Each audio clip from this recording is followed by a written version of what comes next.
Queridas irmãs, queridos irmãos, que nós possamos nos entretermos com a conversa, de forma que o nosso pensamento possa alcançar as sublimes bênçãos que Jesus traz consigo por estar presente entre nós. Cada dia mais eu acredito que a grande emergência das nossas reflexões e dos nossos estudos deve se concentrar sobre aperfeiçoarmos a maneira com que vivemos entre nós. E nesse interim, a meu ver, ninguém de mais importância para nós examinarmos como Jesus. Nós sabemos que Jesus expressou nos seus anos de ensino as várias ensinamentos e lições que ele queria trazer até nós de duas formas. Uma, através da sua própria vivência. E quando ele não encontrava uma oportunidade de vivenciar uma situação que viesse a esclarecer algum ponto importante que ele queria nos deixar, ele então nos tratava como nós somos de fato crianças e nos contava histórias, que posteriormente foram chamadas de parábolas. E hoje eu trago uma situação em que os dois fatos ocorrem. Começa numa situação real e Jesus passa a contar uma parábola. Então, quando nós estudamos o capítulo 14 de Lucas, nós vamos encontrar lá que Jesus compareceu no sábado a um banquete oferecido por um fariseu. Só até aí nós já temos inúmeras lições para estudar, né? Primeiro, porque Jesus está fazendo algo no sábado, uma coisa que era criticada pelos judeus, né? Que o sábado não se deveria fazer nada. Segundo, porque ele está indo a um banquete, uma refeição oferecida por um fariseu, e os outros que não eram, vamos dizer assim, mais reconhecidos pela igreja judaica, né? ou pelo povo judaico, que não tinha uma posição melhor, criticavam Jesus cada vez que ele se fazia presente na casa de pessoas que muitos consideravam de má vida, né? Especialmente aqueles que viviam uma situação mais de carência social. E lá quando ele chegou, ele observou, era uma grande mesa, ele observou que as pessoas se preocupavam em tomar as primeiras posições, ou seja, nessa mesa já existia o lugar predestinado para o anfitrião, que era esse fariseu. E as pessoas procuravam sentar o mais próximo do anfitrião possível. E Jesus então observou aquele fato e passou a contar uma história, uma parábola, para que nós entendêssemos o que ele queria nos dizer. E ele então disse aos apóstolos, recomendando que quando eles fossem convidados a um banquete, a um festim, eles não procurassem tomar os primeiros lugares, ou seja, os lugares mais próximos ao anfitrião. Porque Jesus disse que se acontecesse de nessa festa ter uma pessoa que era mais estimada pelo anfitrião, que ficou sentada muito distante, esse anfitrião, então, no desejo de que essa pessoa sentasse mais próximo, para que eles pudessem, durante o banquete, conversar, né, saber notícias, ele poderia, então, pedir para essa pessoa que viesse sentar mais próximo e talvez pudesse pedir o nosso lugar, que a gente pegou mais próximo ao anfitrião, para que nós cedêssemos a ele. Então, essa pessoa que se preocupou em pegar os primeiros lugares, teria que sentar lá distante, onde estava o hóspede preferido. Ele dizia que quando a gente ia a um festim, a gente deveria escolher as últimas fileiras, ou seja, deveria se sentar longe do anfitrião. Porque se esse anfitrião estimasse muito a nós, para a nossa glória, na frente dos outros, ele nos chamaria lá da última fileira para sentar junto a ele. E ele arremata a lição dizendo que aquele que quer se elevar será rebaixado. E aquele que se rebaixa será elevado.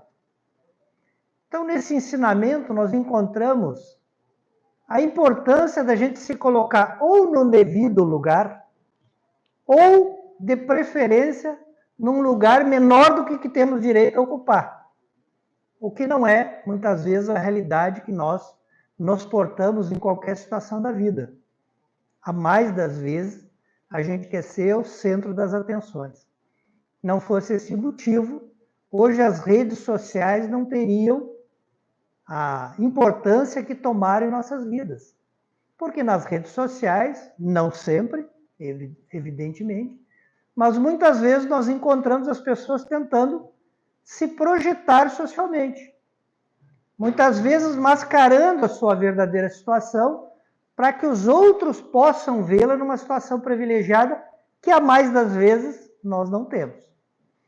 Então a questão 194A do Livro dos Espíritos vai falar sobre o mesmo tema.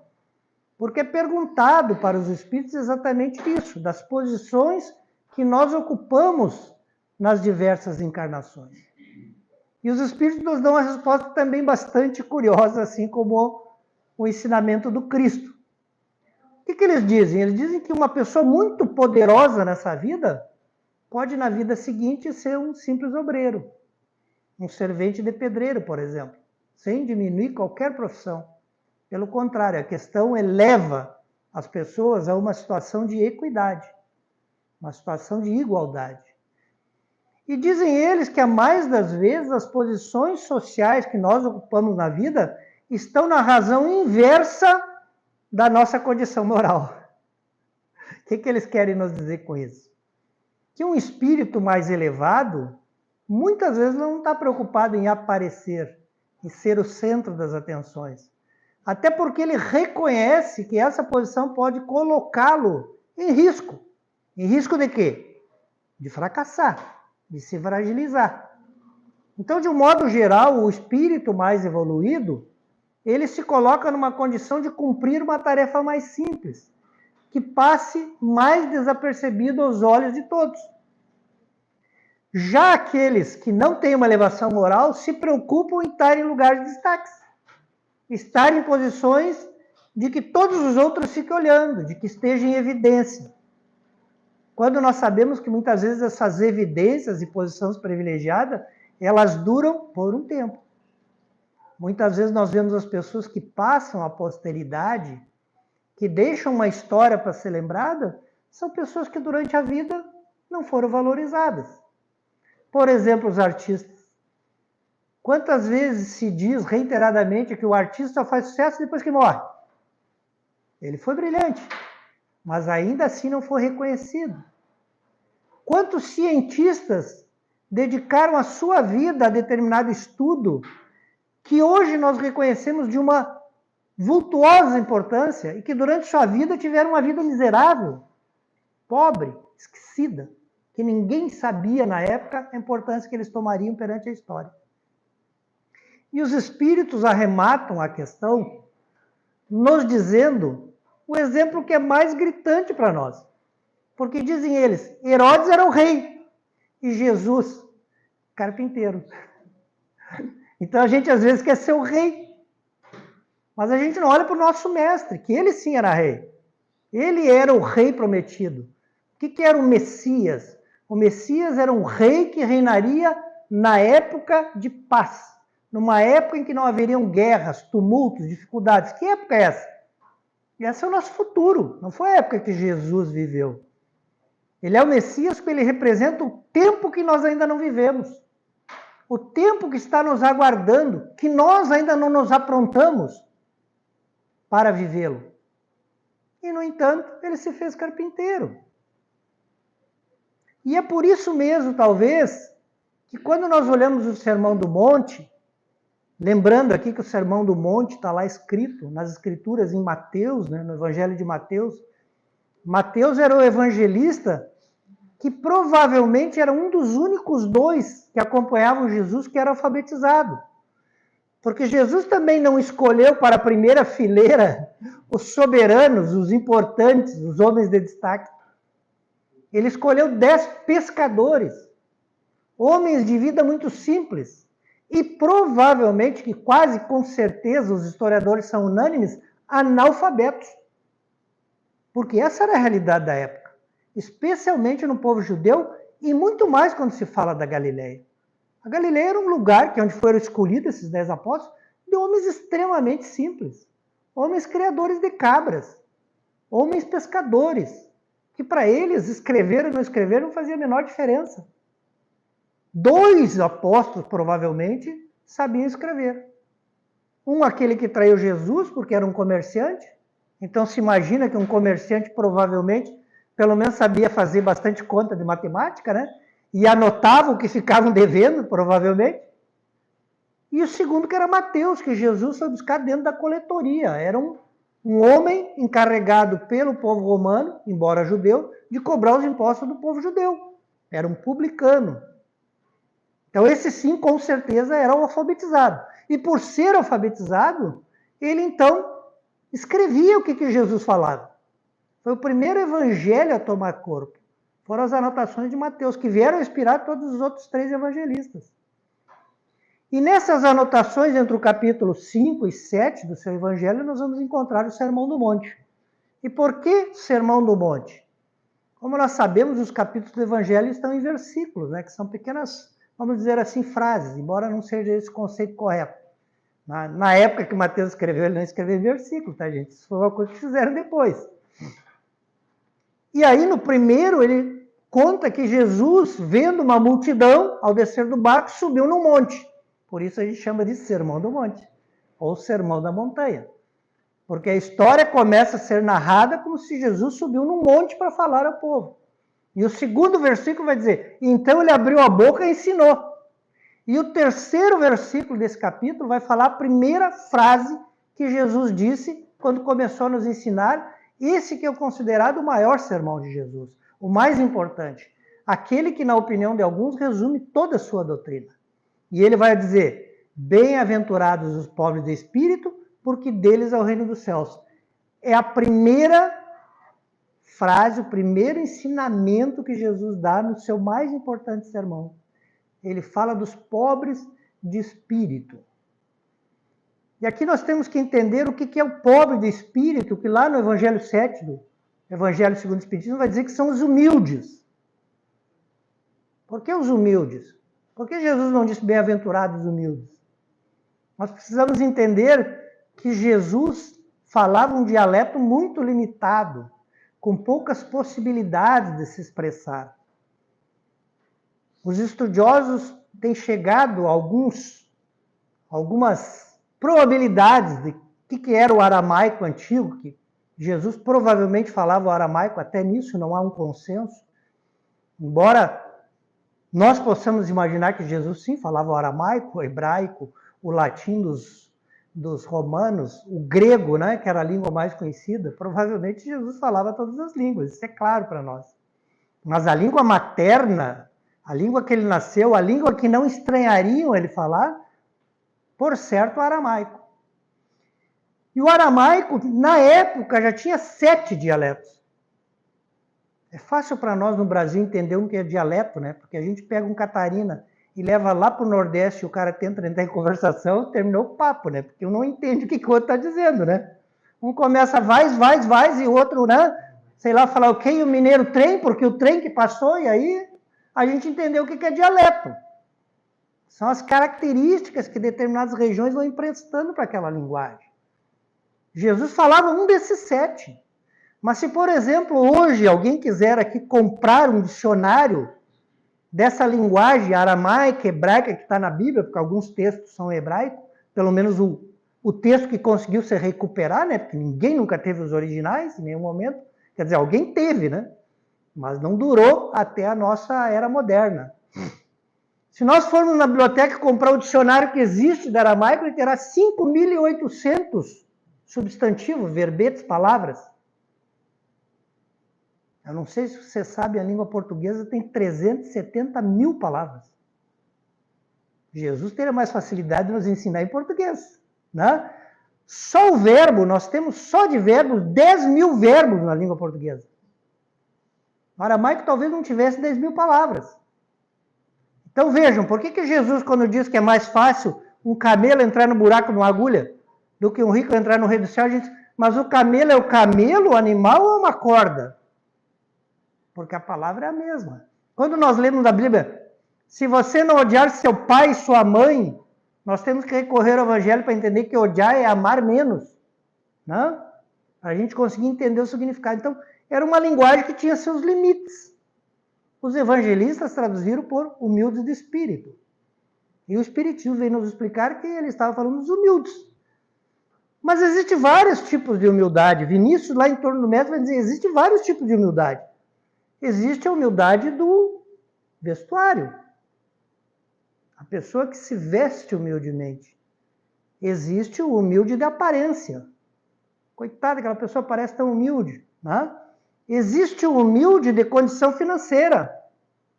O mendigo, aquele que está desfavorecido na esquina pedindo. Então, humildade é uma palavra ampla. E por isso a humildade do espírito. A humildade verdadeira. A humildade que é o antagonismo do orgulho. E por que é deles o reino dos céus? Nós precisamos entender por que o humilde ouviu Jesus. E por que o orgulhoso não ouve ainda Jesus. Incluindo alguns de nós, eu inclusive. Por que a gente não consegue ouvir Jesus? E aqui eu falo de ouvir com ouvidos de ouvir. Ouvir de se convencer e seguir o que Jesus orienta. Porque o orgulhoso ele se considera melhor do que realmente ele é. Ele acha que ele é melhor que a maioria. Se ele é melhor que a maioria, ele não quer ouvir nada que tire essa ilusão dele. Jesus falava muitas vezes para homens que tinham posição, para homens que estavam nas primeiras fileiras de qualquer banquete. Homens que se consideravam sábios, estudiosos, que não tinham nada para aprender com o nazareno carpinteiro. Esses homens, ninguém conseguiria convencer de uma doutrina, de um ensinamento que torna todos nós iguais, que nos coloca na mesma situação e que mais que isso alerta que nós temos uma caminhada muito grande. Nós estamos iniciando, como eu disse, nós somos crianças, nós estamos na infância da humanidade. E esses homens orgulhosos, nos quais certamente estava eu lá naquele grupo reunido, fechavam os olhos para Jesus, porque diziam, eu não quero ouvir alguém me dizer que eu não sou nada. Meu Deus, eu sou fariseu, eu sou mestre no templo, eu sou sacerdote, eu sou um tribuno romano, eu sou um general, só ser romano já era um título, só ser grego já era um título, já te tirava do lugar comum.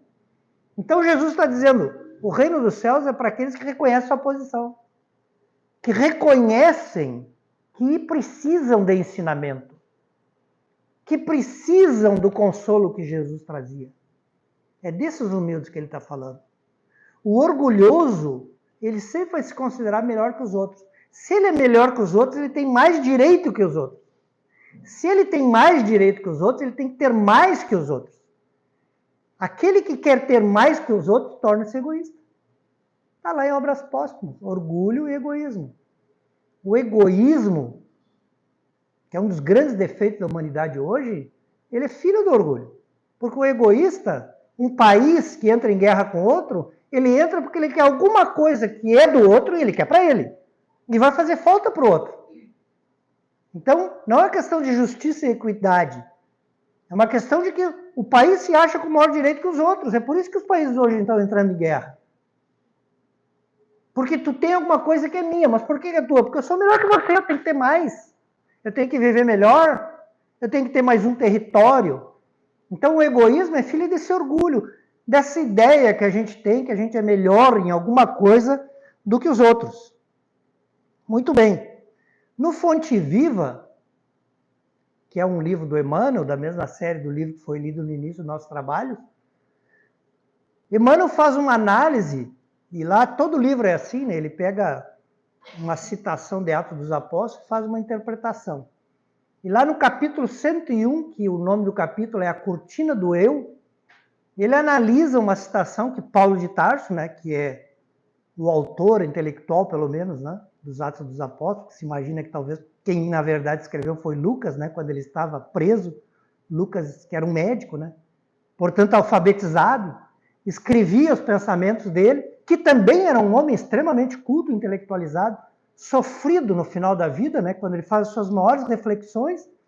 Ele já tinha apanhado tanto, sofrido tanto, muitas vezes recolhido depois de uma surra que era dada pelos romanos, pelos judeus, por quem estava na rua, por ele pregar o cristianismo. Ele era juntado como morto e levado e voltava à vida, e voltava à vida. Então, suas últimas reflexões são depois de todo esse sofrimento, e tal. Por isso se imagina que talvez Lucas tenha feito os apontamentos dos ensinos dele. E lá ele diz uma frase quando ele escreve uma carta aos Filipenses, que eu acho muito interessante. Porque ele está escrevendo para um núcleo novo que está se formando de cristãos. Esse foi o grande trabalho de Paulo de Tarso. Paulo de Tarso, o judeu que perseguia os cristãos, que arrancava unha, olho, queimava os cristãos, para os cristãos deixarem de ser cristãos. E depois que ele se encontra na estrada de Damasco com Jesus, se converte, a ponto dele dizer: que queres de mim? Quem tem coragem de pronunciar as palavras perante Jesus? Que queres de mim? Mas ele disse. E o que Jesus colocou nas costas dele, ele fez, a ponto dele dizer: Senhor, me ajuda a completar a carreira.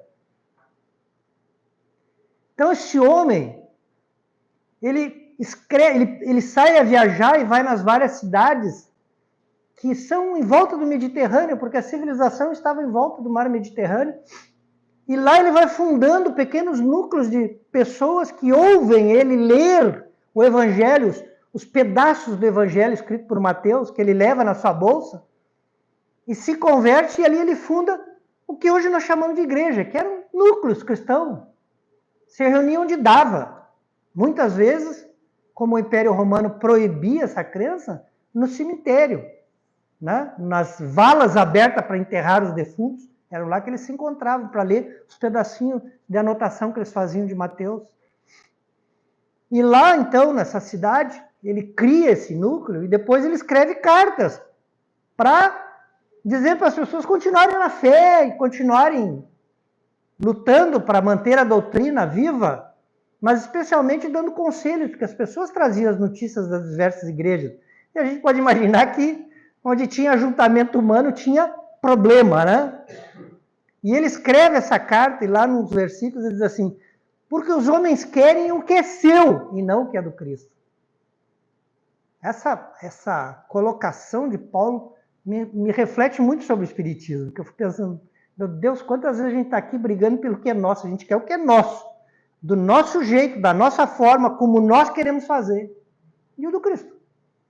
A gente não para pensar o que Cristo quer, o que Ele está esperando de nós, o que Ele quer que, por exemplo, esta casa seja, o que essa casa realize, e a gente está brigando porque eu quero isso, fulano quer aquilo, outro fulano quer aquilo lá. E quando o Emmanuel, então, no livro, interpreta o que o Paulo de Tarso está falando, ele fala da cortina do eu, porque ele constrói um pensamento muito interessante. Ele diz que a gente olha para o mundo através de uma janela, mas que essa janela tem uma cortina na frente, que nos impede de ver as coisas claramente, corretamente. E essa cortina é o nosso eu, o nosso ego. Então, ao invés da gente abrir a cortina do ego e olhar para o mundo, a gente fecha a cortina do ego e olha primeiro para o nosso ego e depois para o mundo. Nos considerando superiores aos outros. Eu sou mais, eu sou o primeiro, eu sou o que mais sei. Eu sou o que tem que dar a direção, porque se eu sair daqui, todo mundo vai se perder. Não, ninguém vai se perder, está todo mundo seguindo Cristo. Todo mundo está na mesma direção, entre erros e acertos. Você não tem esse valor que a gente normalmente se atribui. E nesse sentido, me permito a gente construir um raciocínio da nossa importância atual. Acreditando que outros, como eu, se dão importância que não têm. Estou aqui falando para mim, que muitas vezes me acho tão importante. E eu fico pensando, Itapema tem provavelmente uns 60 mil habitantes. Quão importante eu sou entre esses 60 mil pessoas? Quantas homenagens na Câmara de Vereadores já me fizeram? Quantas medalhas eu ganhei? Que importância eu tenho para essa comunidade? Para a gente entender a situação atual que a gente tem, a posição que nós estamos ocupando. O Brasil, segundo o último dado do IBGE, tem 203 milhões de habitantes. Quão mais importante que eu sou do que os outros brasileiros? O que me dá esse valor extremo que eu me debito todo dia, que eu levanto e olho no espelho, meu Deus, acordou o Ayrton, oh, maravilhoso. Maravilhoso do quê? Que importância eu tenho perante 213 milhões de brasileiros? Na Terra tem 8 bilhões de pessoas encarnadas nesse momento. Qual a minha importância perante 8 bilhões de pessoas? Deve ter uns 16 na fila para reencarnar, o que dá um total de 24 bilhões de almas tentando reencarnar aqui. E aí eu já começo a dizer que eu sou mais um. Já caiu o orgulho por terra. Porque é muita gente. E muita gente muito mais importante que eu. Para eu me sentir tão orgulhoso. Para não enfrentar o eu, a verdadeira face do meu eu. Se fosse só a Terra, né? O sistema solar tem 8 planetas. São 8 planetas que nem a Terra girando em torno do Sol. Certamente em todos eles há habitantes. E quiçá nós sabemos que o nosso sistema solar tem mais de 200 bilhões de sistemas amigos vivendo na Via Láctea. E se nós falássemos de galáxia, né, que a nossa galáxia é a Via Láctea, com 200 bilhões de sóis iguais ao nosso, cada qual com seu grupo de planetas, nós poderíamos dizer a priori que os cientistas falam que deve existir no universo de 200 a 400 bilhões de galáxias igual à Via Láctea. A Agência Espacial do Canadá, a partir das constatações que foram feitas pelo Hubble, não fala em 200 a 400 bilhões de galáxias, fala em 1 trilhão de galáxias. Segundo eles, o Hubble já permite nós afirmarmos isso. E eu, minha importância, à frente de 1 trilhão de galáxias, não é de planetas, de galáxias. Cada uma provavelmente com 200 bilhões de sistemas, 100 bilhões de sistemas. E para fechar, a NASA nos diz o seguinte: está impressionado com as galáxias? 68% do universo é matéria escura, não é galáxia. Onde é que nós estamos no grau de importância que a gente se coloca todo dia, que não pode pedir perdão, que não pode pedir desculpa, que não pode fazer as pazes com ninguém, que tem que em todo lugar parecer que é o melhor, o primeiro, o mais importante? Isso só para falar da nossa posição atual. Nós poderíamos falar do universo. Nós poderíamos tentar nos posicionar em relação à temporalidade. O que é esse instante que nós estamos vivendo diante de todos os instantes que já existiram até aqui? Para a gente ver que importância a gente tem. Vamos falar disso? Muito bem. Um arcebispo irlandês, de nome James Ussher, no século XVII, mais precisamente em 1650, publicou um livro. E ele disse que o mundo, a Terra, foi criada dia 22 de outubro de 4004 a.C. 4.000 anos antes de Cristo. 6.000 anos teria a Terra. Muito bem. No século seguinte, no século XVIII, começou a se estudar a idade das rochas. E aí as pessoas iam e diziam: olha, não, a Terra tem um pouco mais, porque essa rocha aqui é mais antiga.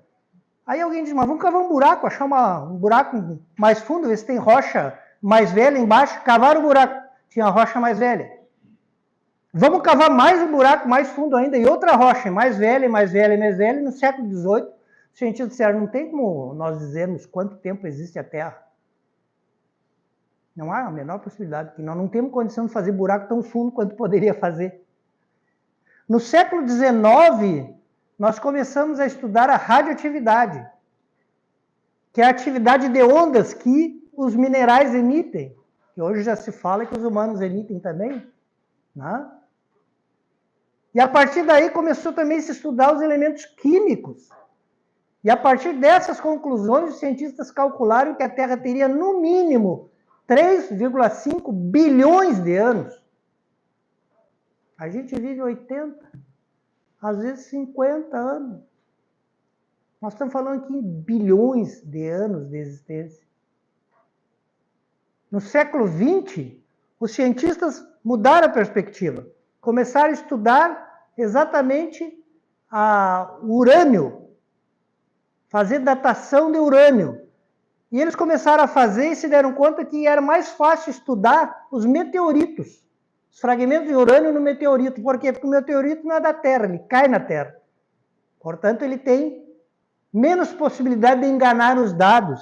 E a concepção é de que a Terra foi criada no mesmo momento, provavelmente de Marte, da Lua. Pelo menos da Lua é uma coisa muito provável para se negar. E a partir desses estudos dos meteoritos, ou da datação de urânio, dos meteoritos encontrados, chegou ao número de que a Terra tem 4,6 bilhões de anos, uma margem de erro de 10%. De 4,4 a 4,6 bilhões de anos. Será que o ser humano só tem os 4.000 anos que tem na Bíblia antes de Cristo? Não é o que vai dizer André Luiz em Evolução em Dois Mundos. Nós sabemos que o espírito, ele parte do princípio inteligente. A nossa parte intelectualizada teve que viver lá no vírus, na bactéria. Em Evolução em Dois Mundos, André Luiz diz assim, para o princípio inteligente se desenvolver na Terra, do vírus ou da bactéria, até ele ter o pensamento contínuo, quem que tem pensamento contínuo? O Homo sapiens. Né? É ele que começa a ter o pensamento contínuo. Para nós sair da vírus a bactérias até chegar ao Homo sapiens, o princípio inteligente demorou 1,5 bilhões de anos. E não aprendemos ainda. E dirá também no mesmo livro, Evolução em Dois Mundos, da idade da pedra até hoje, nós temos 200.000 anos. Faz 200.000 anos que nós temos o pensamento contínuo. E a gente ainda está aqui, batendo o pé, que a gente é a última, como fala, a última bolachinha do pacote. Só existe vida na Terra, né? Os americanos são mais importantes do que os africanos, né? Aqui uma corrente é mais importante que a outra, a nossa igreja salva, a outra não salva. A gente continua achando essas coisas que não tem lógica, que não falam ao nosso pensamento, ao nosso raciocínio, que não nos colocam na situação razoável. Vocês querem só ver uma coisa? Vamos imaginar, porque nós temos bastante câmera, né? É só um efeito, tá, gente? Isso aqui é só para impressionar. Vamos imaginar que a gente pegasse a evolução da Terra e fizesse um filme. E aí alguém em casa dissesse, meu Deus, esse filme aqui o pessoal não vai conseguir assistir, eu vou ter que reduzir esse filme para 24 horas. Então, toda a história da Terra, os 4,5 bilhões de anos, eu vou fazer um filme de 24 horas. O ser humano apareceria nos últimos 3 segundos. 3 segundos. Por 23 horas, 59 minutos e 57 segundos não existiria ser humano. E nós somos importantes. Nós somos os únicos para quem Deus olha. Não olha nem para o meu vizinho, né? Nem para meus irmãos que professam outra fé. Então aí, colocados talvez numa posição melhor de nós nos examinarmos, nós gostaríamos de falar de outros momentos que Jesus falou desse importante atributo, dessa importante qualidade que nós temos que alcançar, que é a humildade. Que é nós conhecer e admitirmos que somos o que somos. Espíritos imperfeitos, no início da nossa estrada, cheio de coisas para mudar, de aprendizados a serem realizados. E Jesus, a meu ver, achou que era importante nós aprender essa lição. Não só por ele ter colocado na primeira frase do Sermão do Monte, mas por outros episódios que eu gostaria de trazer aqui para o nosso raciocínio. Não sem antes dizer algumas coisas sobre quem é Jesus.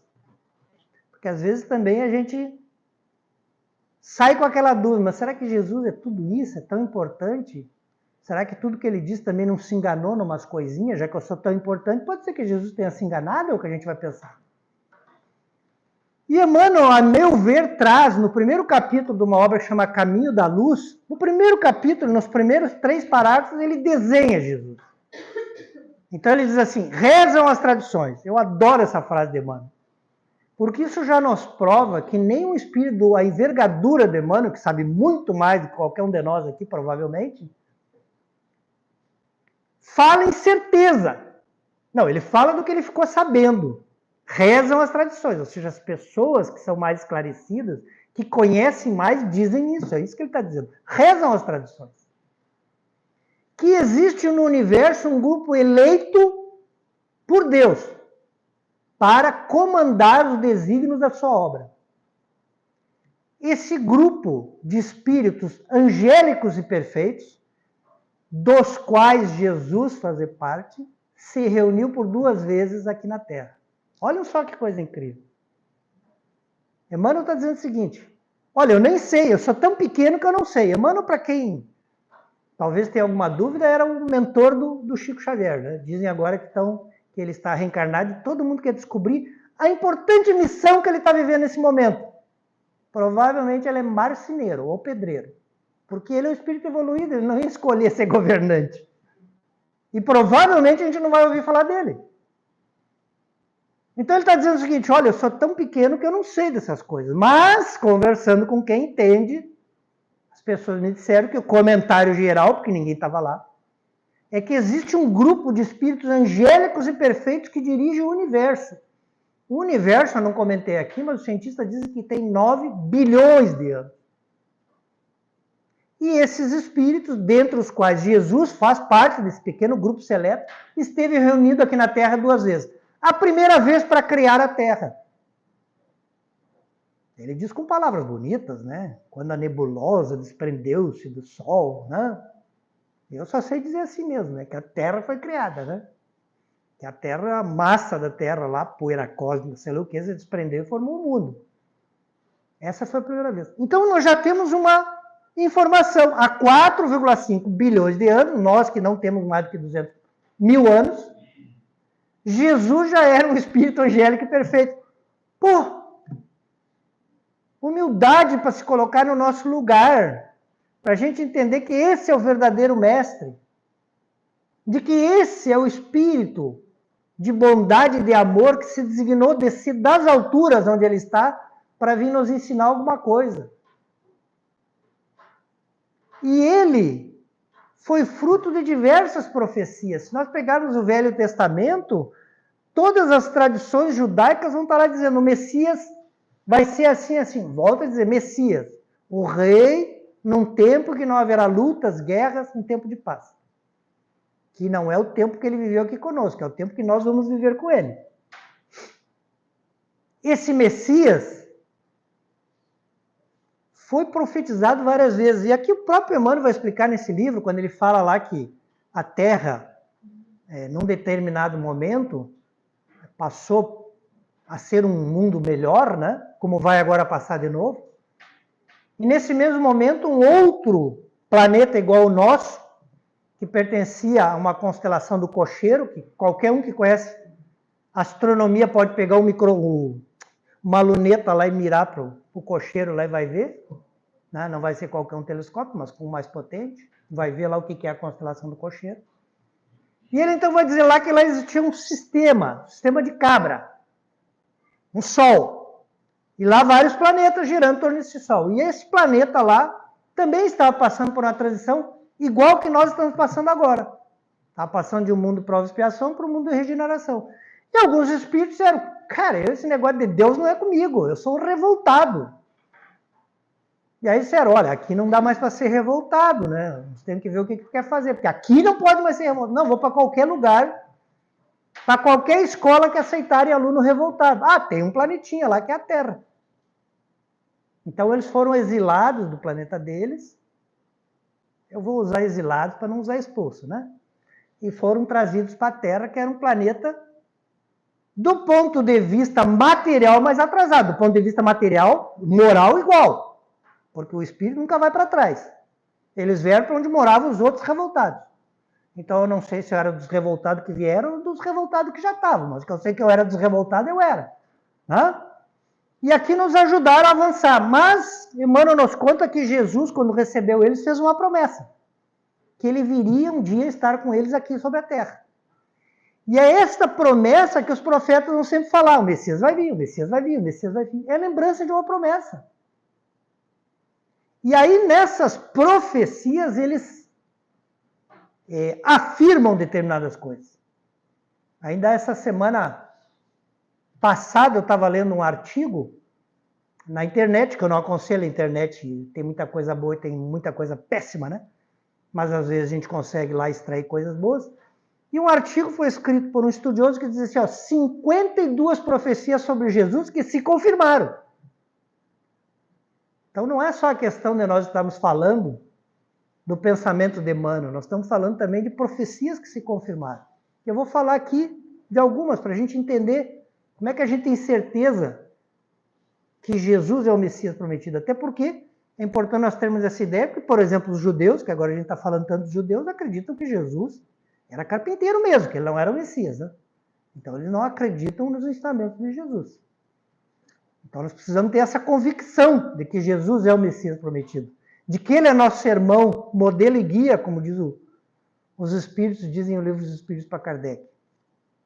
Uma dessas profecias é que ele seria da linhagem de Davi, da família do Davi, descendente do Davi.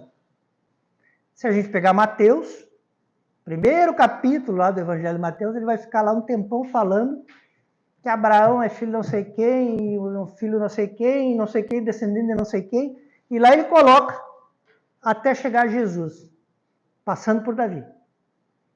Então, se nós pegarmos lá de Abraão a Davi 14 gerações, de Davi até o êxodo da Babilônia mais 14 gerações, do êxodo da Babilônia até Jesus Cristo mais 14. Mas ele está dizendo o seguinte, Jesus é descendente de Davi. Todo mundo já deve se lembrar e ter visto que Jesus, quando vai entrar em Jerusalém, na sua última entrada em Jerusalém, né? Na entrada que ele entra na Páscoa, com os ramos, né, que comemoram, o povo judeu está comemorando a sua libertação do Egito, né, que é a comemoração deles de Páscoa. Todo mundo vai lembrar que ele chamou 2 apóstolos e assim, olha, escuta, lá numa aldeia, lá tem uma jumentinha, né, uma jumentinha que não pariu, tá? Vocês vão lá, peçam para o dono e me tragam a jumentinha que eu vou entrar em cima dessa jumentinha. Isso estava nas profecias, gente. Que ele entraria em Jerusalém em cima de uma jumentinha virgem. E Jesus fez cumprir, para não nos deixar dúvida. Querem outra interessante? Jesus, o Messias, nasceria na mesma cidade que Davi. Onde nasceu Davi? Belém. E, na época que Jesus estava lá, né, nos últimos momentos dele reencarnar, provavelmente Maria, né, quase tendo bebê, o Império Romano resolve fazer um censo. Um censo que fez simplesmente por um objetivo, né, cobrar impostos. Não era um censo em cima dos judeus, era um censo em cima de todos os territórios dominados pelos romanos. E os judeus eles tinham uma tradição, eles não se cadastravam na cidade onde moravam. Todo mundo se cadastrava na cidade onde morava. Maria e José moravam em Nazaré. Então, natural. Se vai lá e faz o censo lá, para o romano está tudo bem. Mas não era a tradição judaica. A tradição judaica é que se você fosse se inscrever para qualquer censo, você tinha que ir para a cidade dos seus descendentes. José, que respeitava a tradição, bota a coitada da Maria lá em cima de um burrinho e você vai para Belém fazer o censo. E Jesus podia ter nascido antes de sair, no meio do caminho ou na volta, mas nasceu em Belém, para cumprir a profecia. E aí tem uma história muito interessante do Roque Jacinto, que também nos serve de exemplo do que Jesus queria nos ensinar, que todos nós sabemos que quando José chegou lá não tinha mais lugar para eles dormir, porque Belém era uma cidade onde era descendência de muitas famílias. Todo mundo foi para lá se inscrever, não tinha mais hotel, não tinha mais pousada, não tinha mais nada. E alguém arrumou para ela, já que estava quase parindo, para ela ficar então lá onde ficavam os animais. Né? O que nós hoje chamaríamos de uma estrebaria, para ter o neném. E aí então o Roque Jacinto conta que quando Maria sentiu que ia ter Jesus, ela pediu a José para entrar em oração, E daí eles entraram em oração, o neném nasceu, ele pegou então uma túnica, né, que era a roupa que eles usavam, provavelmente eles não tinham uma roupa de bebê, né? Ela pegou uma túnica, de Maria ou de José, eu não sei dizer, e levou para Maria, e Maria enrolou a criança naquela túnica. E aí Maria enrolou na túnica e foi em direção à manjedoura. José disse, mas você vai colocar ele no coxo que os bichos comem? E Maria diz assim, ele é o pão espiritual do mundo. Então ele vai ser colocado na manjedoura. Jesus podia ter nascido onde ele escolhesse. Ele poderia ter nascido filho do rei de Roma. Mas ele escolheu o lugar mais humilde que ele poderia escolher. Ele não teve direito a um berço. Ele não teve direito a sua mãe, naquela noite, dormir numa cama. Conta Roque Jacinto que eles dormiram numa cama feita com a palha que os animais comiam. Não foi por acaso. É porque esse tema era importante para Jesus. Ele queria nos dizer isso. Era importante para nós. Ele selecionou como uma coisa importante para nós aprendermos. Depois nós vamos ler o capítulo 2 de Boa Nova, Humberto de Campos contando que Jesus, quando já era mocinho, e o judeu ele tem o costume de ir a Jerusalém, visitar o templo, né? Até hoje eles fazem isso. Vão lá visitar o Muro da Lamentação, pelo menos uma vez por ano eles fazem isso. E Jesus, então, foi ao templo, e lá os doutores da lei, aqueles que pertenciam ao Sinédrio, lhe provocaram e ele deu uma aula, né? Como não poderia ser diferente, ele era jovem no corpo, mas era esse ser espetacular. E daí ele deu uma aula para os doutores da lei, e todo mundo ficou impressionado, disse, meu Deus, quem é que é esse menino, né? E aí quando ele veio embora, Eleazar, que era um conhecido de José, que vivia em Jerusalém, falou, olha, eu tomaria mais cuidado com esse teu filho aí, porque esse teu filho, o que ele fala, o que ele prega, o que ele diz, pode ser sentido como uma ameaça aos poderosos. E é exatamente o que vai acontecer alguns anos depois, né? E aí podem querer dar fim no seu filho. E aí Maria, né, como toda mãe, né, não esquece mais, né, só fica com aquilo na cabeça. Meu Deus, eu tenho que esconder meu filho, né? E Jesus percebe que ela está preocupada. E daí ele chega e diz, mãe, o que está te preocupando, né? E mãe sempre vai pelas beiradas, né? Não, estou preocupado, meu filho, tem que te preparar melhor para esse mundo. Jesus se preparar melhor para o nosso mundo, né? É a simplicidade da mãe, né? E aí ele é franco, diz, mãe, o que tu queres que eu faça? Não, eu queria que tu, então, aprendesse um ofício. E ele diz, muito bem. Meu pai ensina, meu pai, que ele se refere sempre a Deus, né? Me ensina que nós devemos honrar o pai e a mãe e sermos disciplinados nas nossas tarefas. E a partir dali ele passa a ser o quê? Ajudando o pai. Não dá nem para dizer que ele foi um carpinteiro, né? Na verdade ele foi um auxiliar de carpinteiro, porque carpinteiro era o pai dele. Trabalhava o dia inteiro no martelo e no enxó. Dando para nós outro exemplo, porque ele poderia ter tido a profissão que quisesse. Mas a profissão de Jesus foi carpintaria. Uma das profissões mais humildes na sua época. E depois Jesus vai aproveitar, como conta Mateus no capítulo 20, um episódio com a mãe de João e Tiago, Salomé, quando ela pede Jesus, no início do apostolado, eu queria que você colocasse um dos meus filhos à sua esquerda e outro à sua direita, né? Eu fico imaginando quem senta à esquerda, se é que existe, né? Quem senta à esquerda, mas quem é que é mais próximo de Jesus? Né? Quem é que vive o seu dia a dia, né? Não faço ideia. E ele vai dizer, né? Isso não é eu que determino, é Deus, né? Deus, o meu pai que escolhe quem senta do meu lado direito e do meu lado esquerdo. Mas aí ele vai dizer uma coisa importante para nós. Ele vai dizer, aquele que desejar ser o melhor, seja o servo. E aquele que desejar seja o primeiro, seja o escravo. Porque o Filho do Homem, nem ele, não veio para ser servido, veio para servir. Nós colocando na posição que a gente deveria almejar, posição que a gente deveria querer ser, o servo ou o escravo. E depois em João, 13, quando João conta a passagem da última ceia, né, de Jesus, em que ele diz que depois, então, que eles se banquetearam, né, que é um termo, né, eles não comiam que nem nós, assim, exageradamente, que a gente faz no domingo, né, banquetear era fazer a refeição humilde deles. E ele conta que Jesus, então, tirou a túnica e cingiu, né, colocou uma toalha em volta da cintura, encheu uma bacia d'água, levou no primeiro apóstolo e disse, bota o pé aqui que eu vou lavar. Pedro se horrorizou, disse, Senhor, jamais o Senhor vai lavar meu pé. Jesus diz, um dia você vai entender por quê, hoje não. Não, mas mesmo assim eu não vou deixar lavar meu pé. E ele diz, se tu não deixar lavar teu pé, tu não pertence a mim e aos meus. E aí Pedro deixa lavar o pé. E ele lava o pé, e o apóstolo vai contar que ele lava e seca com a toalha que ele está cingido, o pé de cada um dos apóstolos, dos 11, né? O 12º já estava entregando ele ao Sinédrio. Que essa passagem é posterior à saída de Judas do nosso jantar.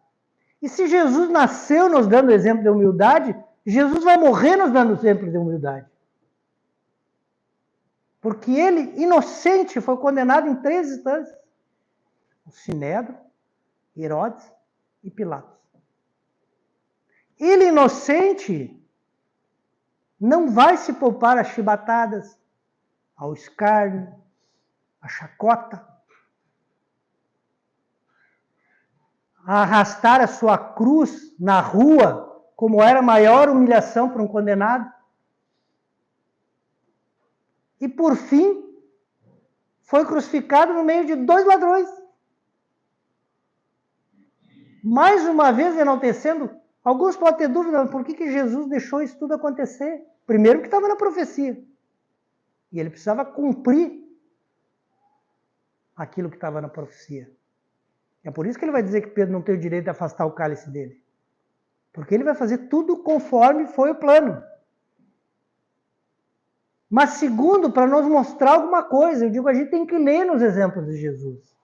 Ele nasceu em condição humilde, ele morreu em condição humilde, ele durante a sua vida demonstrou e ensinou sobre humildade. Talvez porque essa fosse a nossa grande carência, a grande lição que ele queria nos passar. Suas palavras ecoam por 2000 anos. E hoje nós temos mais de 2 bilhões de habitantes sobre a Terra que são cristãos. Alguns são convertidos. Os convertidos seguem o exemplo de Jesus. Os não convertidos admiram. Vão nas igrejas, enchem as igrejas. Rezam de noite por privilégios que Jesus não dá.